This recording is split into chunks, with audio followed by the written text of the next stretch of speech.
Good afternoon, Wealth Our Way Nation. What is going on? It is your man, Charles Tank Harris, the founder and chief visionary officer of the financial literacy platform, Wealth Our Way, where our motto is wealth is not only for the wealthy. I want to welcome each and every one of you to episode 67, fourth quarter resolutions. I want to start off by giving that warm welcome and thank you to each and every one of you who are here with me as I broadcast live over the Wealth Our Way Facebook and YouTube platforms. I want to give that Wealth Our Way Nation salute to all of the Wealth Our Way Nation members who watch this program pre-recorded overnight, over the weekend, wherever they can collectively squeeze 15 minutes of financial literacy in, and a heartfelt what's up, how are you doing to the Life 101 platform members who listen to the audio recording of this very here program. So what we're rapping about today, I told you I like to have themes for a week, but this week we're not going to spend the entire week talking on mentality and psychology of investments and of money. But I did want to share with you guys a tool and a trick that was just introduced to me. Some of you guys may have heard this before. I don't claim to be the only source of brilliant or new information, but it was something that was talked about on my morning accountability call and actually somewhere else. So when I heard it twice, I said, this may be good information to share with Wow Nation. And it was talking about fourth quarter resolutions. And the logic behind a fourth quarter resolution is we all have been conditioned to do New Year's resolutions. The changing of a calendar year is a huge deal across our country, probably across our globe. But for Americans, New Year's resolutions mean a great deal. We all seem to sit down and write out a list of things we want to improve upon, things we want to change. And it's normally the same three categories. It's normally your health, your wealth, your relationships. That's normally what it always is: your health, your wealth, and your relationships. When I started working online a couple of years ago, I had a segment that I called Wealth, Health, and Everything Else. And I'm getting back to that a little bit because Wealth Our Way is what I do. It's what I know best: finances, math, numbers, the economy. But it's a simple portion of what I'm really trying to promote for everyone, which is basically life improvement, a better way to have life and have it more abundantly, a better way for us to get through our days without the stresses that we normally have. I, as a money-centered individual, think that when my money is right, everything else seems to fall in line. When I can afford to do all the things that I desire to do, everything seems to fall in line.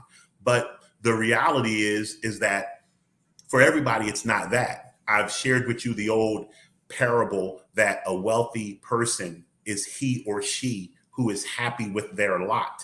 And that just goes to say that you can have a great deal of financial material wealth and still be a very unhappy person if your wants are higher than what your material wealth is showing you. Conversely, you can have a very minimal amount of wealth, and because you have tailor-made your mindset to not need or desire much, you can be a very happy person. So it's not always about wealth accumulation. It's not always about having the most material. What it's about is having your wants and needs line up with your resources. So when I think about resolutions and the fact that we all start them around January 1st, what normally happens if you think about it? Start off real gung-ho. I know for me, I'm always going back to the gym. And when I go to the gym in January, it is a nightmare. Like every parking spot is taken, every exercise machine, you got a 10, 15 minute wait because everybody has decided that, the calendar page turned. It is time for me to get on this resolution. It's time for me to make this change. We got momentum. We're knocking it out. What ends up happening by mid-March? By mid-March, the machines are very easy to get on. The parking spots are closer to the door. People's enthusiasm has waned. It's tapered off. And those resolutions that were important 3 months prior, not so much anymore. So the concept has been shared with me. And like I said, you guys may have heard it elsewhere. Why not start our resolutions 3 months earlier? because the reality is that momentum tends to either stick or fall off somewhere between the 60th and 90th days. So if we started our resolutions going into the fourth quarter, October, we make this list for health, wealth, and everything else. Here's what I'm going to do with my money. Here's what I'm going to do with my weight. Here's what I'm going to do to improve upon a relationship. Now we have the holiday season upon us, depending if we celebrate or not. We have Thanksgiving. We have the December holidays, whether it's Christmas, Kwanzaa, Hanukkah, whatever the case may be. We're around more family. We're kind of stressed out a little bit, but our mind is distracted. And that allows us to really go after our goals without thinking about our goals because we're dealing with so much else. Then as we would start to taper off and wane off in the middle of month 3, which would be December, next thing you know, it's January 1st. And the majority of everybody you know, everything you're seeing on television, hearing on the radio, is centered around these resolutions.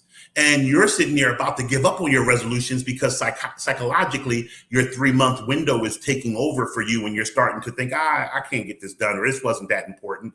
And now the revamp is happening of everybody else just starting to talk about it. That would give your resolutions more life. So for me as a business person, the fourth quarter of the year is always very, very important. And it's very important for several reasons. And that's if your calendar year and your fiscal year are the same. So just to give you some business information, a fiscal year is when you measure the beginning and start of your calendar. It does not necessarily have to be January 1 to December 31st.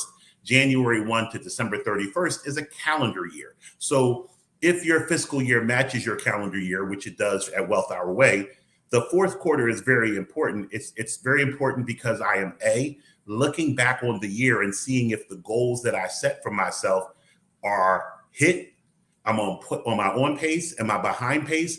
And this is the last quarter for me to get things done. So that's one of the reasons. The second reason is based on that year worth of goals and where I ended up is when I start to prepare next year's goals. So the fourth quarter is a very, very big deal.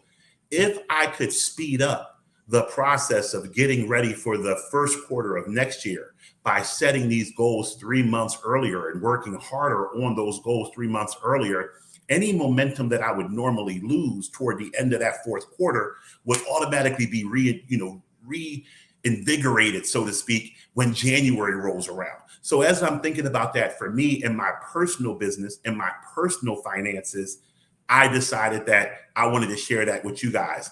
I also wanted to share a little story that kind of goes back to yesterday with the psychology of money. So you guys know I share a lot of personal information here. I have 5 daughters, and one of my daughters is turning 21 in 3 weeks. Originally, I wanted to take her to Vegas, her and one of her friends who turned 21 this month in September. It's like a daughter to me. Take them to Vegas, let them do it. You know, I got friends in Vegas closer to their age who could take them out, have a good time, and I'd be there making sure nothing jumped off crazy. But you know, my daughter's schedule, my schedule doesn't allow for the Vegas trip to happen. So I decided to send her and her friends somewhere else.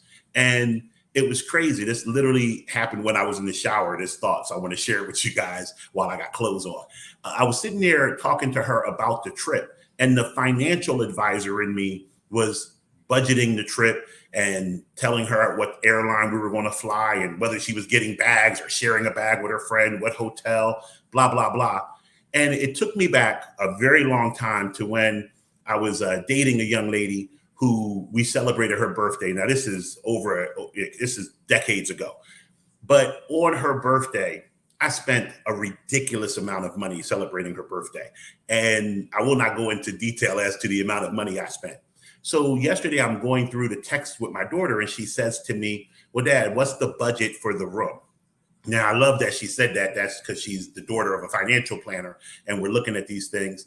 But I thought about it. When I did what I did for this young lady a couple of decades ago to celebrate her birthday, I didn't have a budget. I just went all in because I was, trying to impress a girl.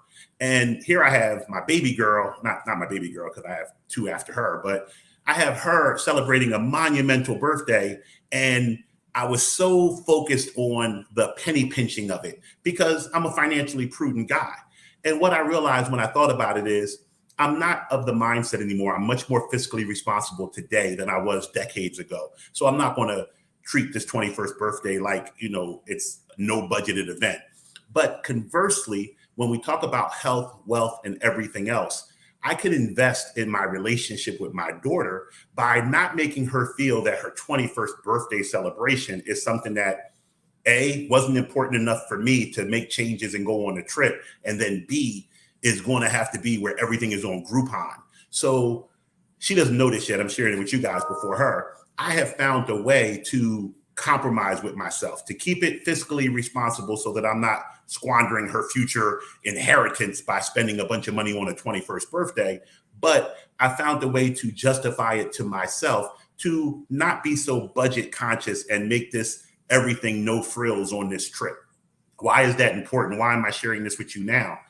Because I constantly come on here and talk to you guys about financial literacy. Financial literacy is not sexy. Let's just keep it real. Financial literacy is not, oh my God, I can't wait to hear Tank talk about budgeting tomorrow. You are here because you want to improve your life. Money in this country especially is a key factor for life improvement. So you're here to learn financial tips so that the remainder of your life could be improved. Well, here I am with one of my children trying to improve our relationship. Now, is there a time to be wasteful? Nope, never a time to be wasteful. But is there a time to show her that I can carve out X dollars for this trip by moving some other dollars off of something like Christmas is coming up? Maybe I would have spent more money on her for Christmas than I will now, because Christmas is not going to be as important to her as her 21st birthday will be. So this Christmas. So there's something where I can make an adjustment.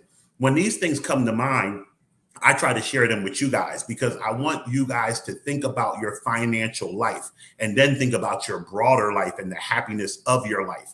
What money does is it affords you the ability to live life on your terms. So I'm not going to go crazy and get her a NetJets card so she can fly private to, wherever she's going with her girlfriend. But I won't necessarily make her pay for her Spirit seat or something like that.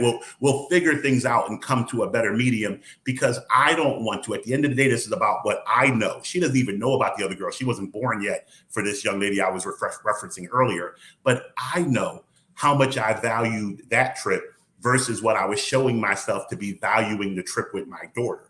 And I want to do better for myself. So I brought that story up because we're talking psychology this week. We're talking about what money does for us. We're talking about setting goals. And the reality is that I do have a budget.